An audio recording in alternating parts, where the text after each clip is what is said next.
നമുക്കറിയാം, നിങ്ങൾക്കൊക്കെ ഒരുപാട് കേട്ടിട്ടുണ്ട്. പക്ഷേ എൻ്റെ പ്രഭാഷണ വേദികളിൽ ഞാൻ പറയാതെ പോകില്ല ഡോക്ടർ പി പൽപുവിനെ കുറിച്ച് 2 വാക്കുകളെങ്കിലും. അതുകൊണ്ട് നിങ്ങൾ കേട്ടിട്ടുള്ളതാണെങ്കിലും ഒന്ന് കേട്ടോളൂ.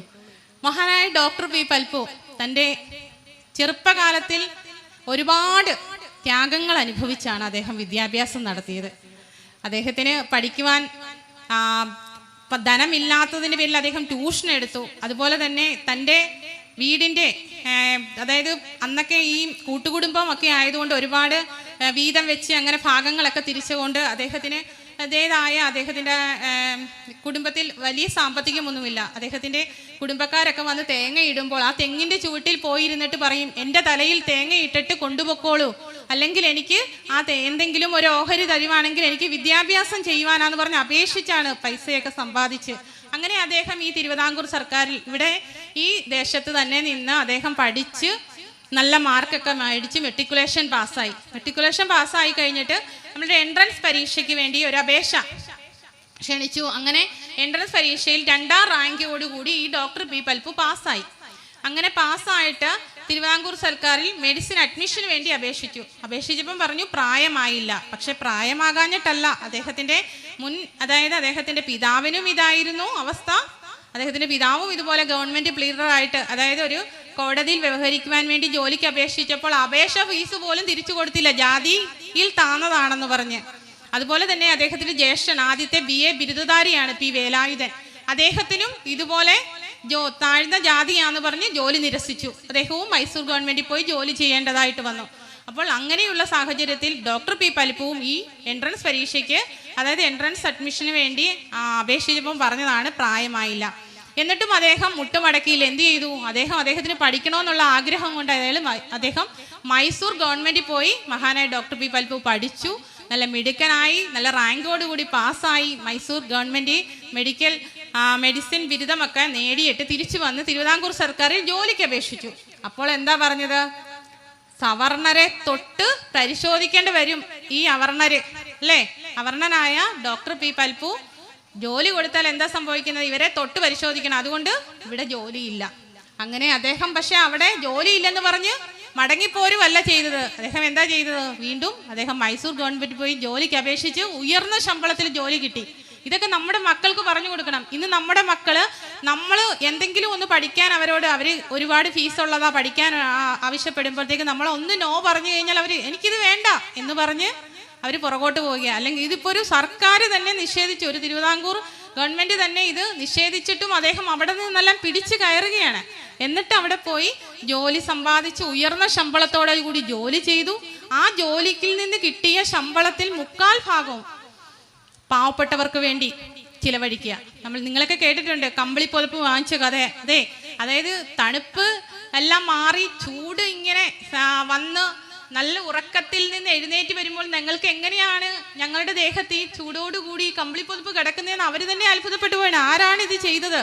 അങ്ങനെ അവർ പോലും അറിയാതെ കമ്പിളിപ്പൊതപ്പ് മേടിച്ചിട്ട് കൊടുക്കുകയാണ്. തൻ്റെ ശമ്പളത്തിൽ നിന്ന് മിച്ചം പിടിച്ച് ആ ശമ്പളത്തിൽ കൂടുതൽ രൂപയും അതിലേക്ക് ചെലവാക്കി. എന്നിട്ട് ഇടയ്ക്കിടയ്ക്ക് തിരുവിതാംകൂറിലൊക്കെ വന്ന് ഇവിടെയുള്ള, അതായത് തൻ്റെ ആത്മസഹോദരങ്ങൾ അനുഭവിക്കുന്ന യാതനകൾ അറിഞ്ഞിട്ട് പോയതാണ്. അധസ്ഥിതരായ വീരപരാധി പിന്നോക്ക വിഭാഗക്കാർ അനുഭവിക്കുന്ന യാതനകളെല്ലാം കണ്ട് മനസ്സിലാക്കിയിട്ട് തൻ്റെ ആത്മസഹോദരങ്ങൾക്ക് ഇനി ഇങ്ങനെ ഒരു വിധി ഉണ്ടാവരുതെന്നൊരു ആഗ്രഹവും കൂടി ഉണ്ടായിരുന്നു. അങ്ങനെ ഈഴവ സമാജമൊക്കെ രൂപീകരിക്കുന്നുണ്ട്.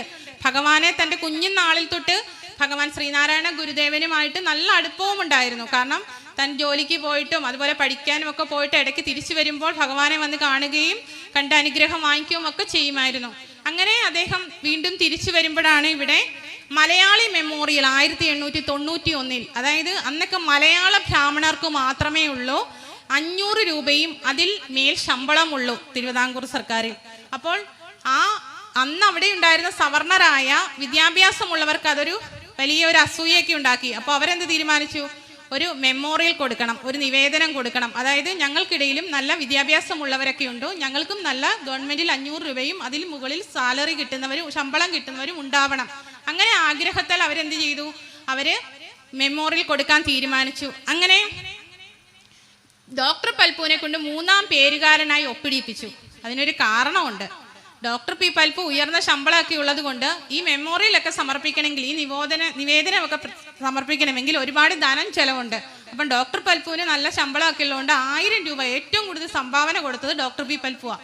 അതുകൊണ്ട് തന്നെ ഡോക്ടർ പി പൽപ്പു എന്ത് ചെയ്തു, 3-ാം പേരുകാരനായിട്ട് ഒപ്പിടിയിപ്പിച്ചപ്പോൾ തനിക്ക് കിട്ടുവാനുള്ള അവകാശവും കൂടെ ചോദിച്ചു. എന്താണ്? അതായത് ഈഴവരാതി പിന്നോക്ക വിഭാഗക്കാർക്ക് ഈ സമൂഹത്തിൽ യാതൊരുവിധ സ്ഥാനവുമില്ല. ഭൂമി പാടില്ല, വിദ്യ പാടില്ല, ആയുധം പാടില്ല, മാന്യമായ വസ്ത്രം പാടില്ല, ഒന്നും പാടില്ല. അപ്പോൾ എന്ത് തീരുമാനിച്ചു? ഇനി ഞങ്ങൾക്ക് സ്കൂൾ പ്രവേശനം വേണം, 5 രൂപയെങ്കിലും ശമ്പളമുള്ള ഒരു സർക്കാർ ജോലിയെങ്കിലും ഞങ്ങൾക്കും കിട്ടണം, നല്ലതായിട്ട് നമ്മൾക്ക് വഴി നടക്കുവാനുള്ള സ്വാതന്ത്ര്യം തരണം. അങ്ങനെയുള്ള ആവശ്യങ്ങളെല്ലാം ഉന്നയിച്ചുകൊണ്ട് ഡോക്ടർ പൽപ്പുവും ഇത് തിരുവിതാംകൂർ തിരുമനസ്സിന് അപേക്ഷിക്കുന്നു എന്ന് പറഞ്ഞുകൊണ്ടൊരു നിവേദനം ഇതിൻ്റെ കൂടെ വെക്കുകയാണ്. പക്ഷേ ഈ നിവേദനം കണ്ടിട്ട് അവർ നമുക്ക് തന്ന മറുപടി എന്താണ്?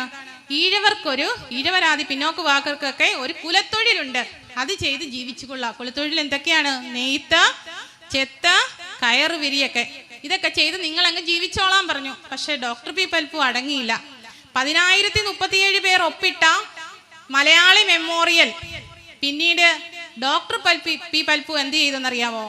ഒരു ഈഴവ മെമ്മോറിയൽ സമർപ്പിച്ചു. അതിൽ നിന്ന് 3850 കൂടുതൽ പേർ ഒപ്പിട്ട്, അതായത് 13,176 പേര് ഒപ്പിട്ട് 1896 ഡോക്ടർ പി പൽപ്പു ഓരോ വീടുകളിലും കയറി ഇറങ്ങി തൻ്റെ ശമ്പളത്തിൽ നിന്ന് തന്നെ പൈസ മുടക്കി.